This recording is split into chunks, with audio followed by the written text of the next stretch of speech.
Hey, what's up, everybody? Welcome, man. Welcome to Beyond Classic Rock. So today, man, just gonna do a year in review of the channel. Today marks the 1 year anniversary of this platform, man, and I've really enjoyed it very, very much. Can't believe how fast the time has gone. And so, as promised, I had mentioned to a number of people who were asking that yes, this is a little bit of a review. It's not going to take too long, basically. It's just going to cover a couple of questions that people had about this platform, what I want to do with it, where I see it going in the next year, that sort of thing, and a little bit about me and my history and stuff like that. So I did a 1 year review on my classic rock platform, but it's been a while. So on this particular platform, it's a little bit different because the genre is a little bit different. It's outside of the specifics of classic rock for the most part. So I figured, well, yeah, it's definitely appropriate for me to do a review, a 1 year review of this particular channel. So here goes, man. What I've got here is I'm looking at kind of like little bullet points for topic of conversation, and I don't want to just go off for too long and turn this into over an hour, so I'm just going to stick to a little bit of a structure, so forgive me for my rigidness. It's just basically in keeping with good time. So what I'm going to talk about, 1 2 3 4 5 6, I'm going to talk about the variety of the platform that we're on. I'm going to talk about a short history of me, my musical influences. That was a really, really big question for a lot of people. I'm going to give a special shout out to someone. I'm going to talk about what I'm going to be doing with the channel going forward. Okay, so those are my bullet points. So let's start with the mixture of the channel. I love the mixture. I love the variety. I really dig the from one day to another. When I go to do a reaction, I don't know what it is that I'm going to be doing. It could be Latin grooves, it could be progressive metal, it could be a concept album, it could be some disco stuff from the past, you know what I'm saying? I mean, I did Grandmaster Flash, the very, very first reaction. That was the shit, let me tell you. Randy, you're the shit. Yeah, so there's all of these different things where it comes to the variety. It's like, what did Forrest Gump say? It's like a box of chocolates, right? So that's what I really dig about this channel. Unlike, in contrast, the classic rock channel, it's very, very regimented in regards to the timeline and also the signature sound. But on this particular platform, we can go in many different directions. The only caveats I have when people are recommending music for this platform is that, one, I do not like death metal. I do not like gangster rap. I do not like sappy ass love songs, love ballads, the shit that'll make you roll your eyes up, all of that teeny bopper candy rock bullshit. No, do not even think about recommending shit like that to me, because you're going to be disappointed and you're going to be pissed off when I say no. And that's basically it, so it opens up the floodgates mainly for a lot of things to come my way, which is really great, man. I've done punk rock, I've done disco, I've done classic rock, I've done all kinds of different varieties of rock and jazz and blues and fusion. Man, just did some Aretha Franklin the other day, some really good soul grooves, so there's a lot of really, really excellent stuff that people are recommending, and it's really expanding my horizons tremendously, and I look forward to doing that. With the classic rock platform, it is a personal walk and a personal journey of mine. With this platform, it's more, for a lesser term, fan service. For those folks who are saying, yeah, Wayne, I like your format, I like how you go about doing reactions, I'd like to see you apply it to this genre, this particular band, this group, even though it doesn't fit within the confines of classic rock per se. And so I was saying no for the first 2 years, and because I was just focused on the classic rock platform. So finally I said, yeah, you know what, it wouldn't kill me to have another channel on the side and to just basically do everything else. The Classic Rock platform, of course, is still my main channel, always will be, because it's my personal journey.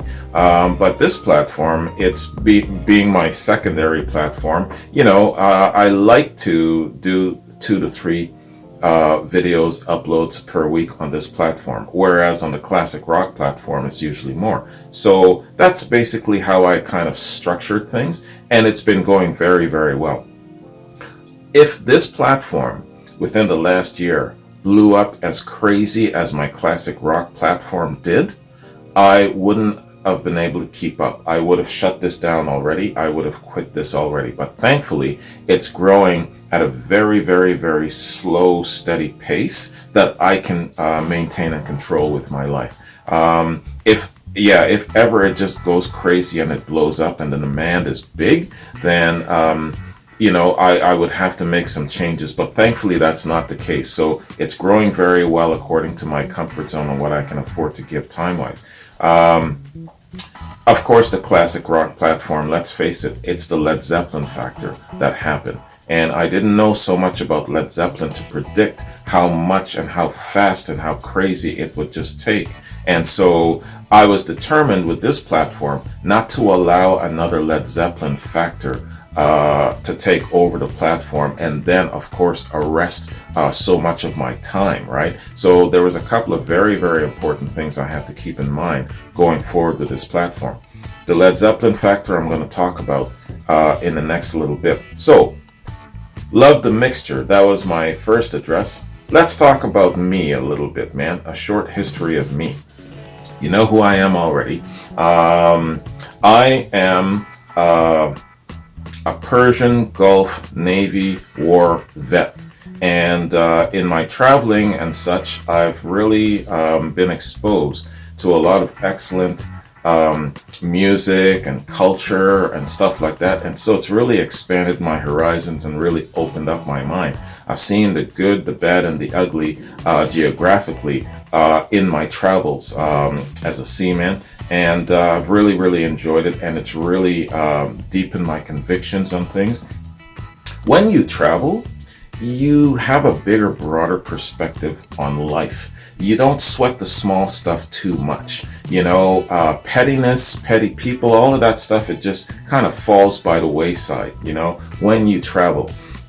I know that the bug is upon us in these days and times, but once all of that stuff is done and you have the ability to travel and you haven't, take some time out to do a little bit of traveling, and you're going to see that it really broadens your horizons and it makes you a much, much better person overall. We are meant to travel. I really, really believe that. So that's a short history of me, man. The Navy thing, traveled around the world. Jeez, man. In the Navy, I've been everywhere with the exception of Antarctica and the South Pacific Rim, which would be the Australia, New Zealand, Indonesia area. And that was only by choice. That one time, I was burned out from sailing. We got back from the Persian Gulf a year. And they're like, hey, yeah, 2 Squadron is going down. Do you want to join them? And I'm like, no, I'm burned out. I need to chill. So that was by choice. But one day I'll make it down there on my own. So that's a short history of me. Let's talk about my musical influences. I credit certain people with my influences, especially kind of growing up, getting into my young adult years and everything like that. There were 5 people who were very, very key in my appreciation for music. Let's start with my mom. This is my mom. Her name is Jean, and she was a key influence, the start of everything pretty much where it comes to music. And music was always playing in our house, and she always had music playing. Even when she was asleep, the radio was turned down real low and she was actually sleeping to the music. And so Well, and that was very important for her because my pop, he's a welder pipe fitter and he was away in camp quite often. So, she'd be alone quite often. And so the music was her companion. And so I got that influx of music appreciation from my mom to start. The Soul Train Bro thing, it all started with her. I started my channel thinking about her and her musical influence on me. And so that's where I basically came up with the name and started. It's more kind of like a shout out to my mom, right? Because of her musical influence. My second musical influence was my pops. Now, my pops, I didn't know in starting my channel how much of an influence that his would be on me. It's just kind of wading through the classic rock and everything, and I realized, holy cow, all of these blues signatures, all of the folksy stuff from the Dylans and all of the psychedelics and all of that sort of thing coming from the Dead and the Allman Brothers. This was all on the side of my pop stuff, And so I started to realize, oh my goodness, man, I've been exposed to Jethro Tull. I've been exposed to this person. I've been exposed to Jeff Beck. I've been exposed to where? Oh, my pops. If it isn't my pops directly, it's around my pops. All of his buddies from camp and all that stuff, he would bring a whole lot of them home sometimes, and they would be playing their music and smoking their cigars and drinking their liquor and all that stuff. He got me hooked on sugarcane rum. So that is my biggest area of musical influence. Especially since I started my channel, I've been kind of reconnecting to my pops through music, and his friend too, his best friend Rufus. He's quite a influence as well. But mainly, it came from my pops and his huge collection of songs that he'd constantly be playing. So my third influence is one of my first girlfriends when I was in the Navy, Lenka. I met Lenka when we were in Russia, in Vladivostok, and she is a really astute lover of music.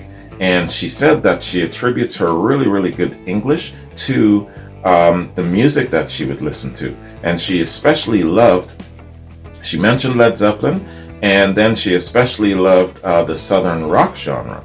And she turned me on to a lot of the Southern rock at the time, the Lynyrd Skynyrd's. Her favorite song is Freebird. And so she was really sharp and keen in regards to the music. And I never forget what she said to me once. She said that the platform of rock and roll, Southern rock and rock and roll in general, allows the artist to say quite a lot.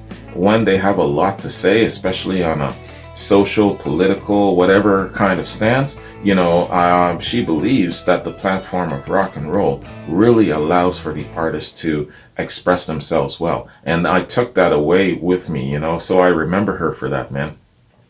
My fourth musical influence is my other girlfriend, Dorinda. So Dorinda, she and I had this really unique relationship, man. Every single time I got into my car, got into her car, in popped a CD. And the CD had, it's the first time that I was exposed to Rush. I believe it was the Moving Pictures soundtrack. And there was one or two Zeppelin songs on there. Your Time Is Gonna Come, I remember that. And for the 2.5 years that we dated until she moved away, we would constantly be driving and listening to that tape. It was always that tape. There was no question about it. That playlist on that tape was my first real exposure to a little bit of Zeppelin, a lot of Rush, and a combination of a few other tunes that were popular at the time. And so she was really a big influence where it comes to the passion for the artist. And she was the one who would say stuff to me like, listen to the way the bass and the drums harmonize together. you know, they are just as relevant as the singer and what he's doing, because it sets the mood and the atmosphere of the song, and it takes you on a trip. She's the one that first used the term a cerebral trip, right? And of course now I'm using that term. So she was a great influence on me where it comes to thinking about the song, what it is that it's trying to convey, what the artist is trying to get you to think about, get you to see. So she really kind of looked into the song very deeply. And I got that from her, because now I pay attention to the song and I listen to the words and the message, and I try to juice out of it what it is that's being said. You know, so she was a great influence on me where it comes to that. My last influence was a good buddy of mine in high school, Martin. So Martin, he was listening to a little bit of, I guess, the classic lineup of bands, you know, the Zeppelins, the Van Halens, Iron Maiden, Judas Priest, all of those songs. You can spiel off a whole spool of them that were very, very relevant in and around the early 80s, right? And he is the one constantly listening to certain things that got my mind tuned into listening to the heavier sound. And he's the one who first introduced me to the sound of Cream. And, you know, I said, oh man, you know, and then he says, yeah, you know, and Hendrix was like this. And so he was kind of formulating in my mind the structure, the musical structure of the history of rock and roll. And he took me as far back as, well, you know, this was the British invasion, and then you had your established rock and roll stars and influences like the Chuck Berrys and the Little Richards in North America. And then you had this great explosion of these really, really talented people. What he was describing to me was that Renaissance period of great creative output that we would come to know. And not just on classic rock, but on all genres. Everybody back in the mid-60s, mid-70s, they were firing on all cylinders of creativity. And he pointed that out to me. He brought that to my conscious mind. So those are the 5 people that has influenced my musical mindset the most. You know, so I have a special place for those people, because I owe my wanting to start a reaction channel wade into researching the music closer because of these folks and the seeds they planted. I want to give a special shout out and a thank you very, very much to a really special person, Monica, my girlfriend. So Monica, it's a fairly new relationship. We've been seeing each other for a couple of months. Now, in the past couple of years that I've been doing my reaction channels, what's been going on is some friends, girlfriends, have been kind of judgmental. What the hell are you doing that shit for? You're black, you know? I'd hear stuff said to me like, yeah, you know, what are you doing that for? That's such a waste of time. You spend so much time doing this shit. I don't see you anymore. I don't see you only when you want to go out, or only when you want something, or, you know, so judgments like that, right? Not understanding how much time I need to devote to this, because it's a personal journey, it's a personal walk. I'm not always going to be doing this, but until I get my fill, it's going to take up a decent portion of my time. And I need people in my life who can just accept that and understand that. If you can't, hit the bricks, right? And so I've kicked a few girlfriends to the curb. I've kind of pushed back on a couple of friends who are in judgment of what I do. How dare you judge me, right? So, yo, you belong over there. Monica, though, was one of those people who said that shit is really, really cool. And you know what? I'll still be here, possibly. I'll still be here when you're kind of done with it, if you're ever done with it, or whatever the case may be. Hey, take all the time you need. It's all good. I got my life. And when you're ready to do something, hang out, whatever the case may be, I'm here. So great, great support, man. So thank you, Monica. I appreciate you. All right. Monica's from Brazil. Monica's Brazil, and she grew up in, well, she was born in Rio, but she was raised in Sao Paulo for a while. And then she came over here to study and decided to stay. So, okay, let's move on to my next thing, the Zeppelin treatment. I am not going to do a Led Zeppelin treatment on this platform. Here's the reason why. As much as I appreciate Led Zeppelin on the Classic Rock platform, it has completely inundated, saturated, and taken over my Classic Rock platform. Now, in saying so, I've got 20,000 subscribers on that platform. Led Zeppelin definitely contributes to half of that, right? So I give them props for that. I appreciate Led Zeppelin for many things. I think they're great. They're fantastic. But you know, I've got people that are so fanatical that they're on my ass if they don't see a Led Zeppelin reaction a minimum of once per week. It's to the point where it can get ridiculous. And sometimes I've had some people sweat me more, like, no, I need more Led Zeppelin. And on my Patreon, the number one reason why people leave my Patreon is because I don't do enough Led Zeppelin reactions. Can you believe that shit? Of all the content providers, of all the reactors on YouTube, I challenge you to find me another reactor who does more Led Zeppelin reactions than me, who has done more in-depth look, who treats it more of a science than I do. You know what I'm saying? But there's still people out there that are so fanatical, so irrational, that it's almost toxic. Some people I've actually had to block, if you can believe that. So I'm like, yo, as good as Led Zeppelin is, they're not every single thing. They're not your be-all, end-all where it comes to classic rock. They've got their place. I appreciate them very much. I really enjoy going through like a fine-tooth comb and getting to know them. They are getting that special treatment only because of all the really, really big bands that have made it big. The Stones, The Who, the Beatles, the Rolling Stones. They are the ones that I know the least amount about. And it was surprising to me that they covered the blues so well. And then it was surprising to me again how all the other songs that they've done with kind of like that Farscape thing, like No Quarter, you know, was so good. They did fantastic ballads like the Rain Song. So there was so much to unpack and unlock and discover where Led Zeppelin is concerned. So it warranted the Led Zeppelin treatment. But on this particular platform, I am not going to do another Led Zeppelin treatment. A lot of people have nominated Radiohead or Tool for that. I'm not going to give any specific act or band or person the Led Zeppelin treatment on this platform, mainly because I want to keep the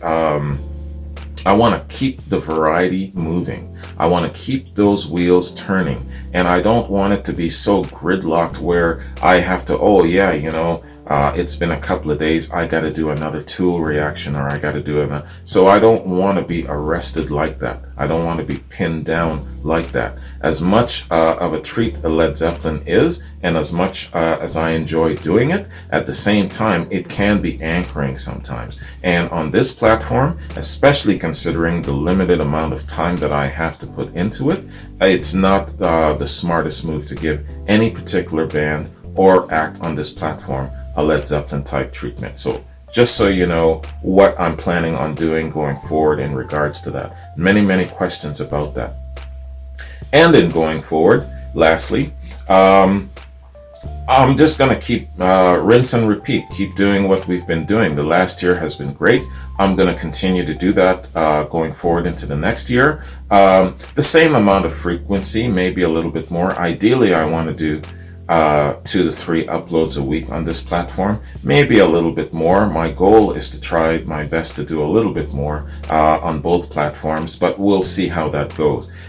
If I get into a situation where I'm really running behind, I might have to change the structure of what I do, how I do things. I don't think that I'll get that busy where that I'll have to shut down the platform. But if I really get crazy busy and then I get behind in all of my recommendations and it overwhelms my life, I might have to shut down the platform. But I don't see that happening within the next year going forward. So that's the plan, really, man. Just going forward, continuing to experience the diversity and all of the variety that we've done so far, and expand on that even further. So that's what I'm looking forward to going forward into the new year, into the next 12 months for this, until we do a year 2 review. So that's it, man. That is my overview review of this platform after the first year. Looking forward to doing more. I didn't actually count, but I know that I'm definitely over 100 reactions on this platform, probably closer to 150. And so that was quite a lot of content in just a year, which is really cool.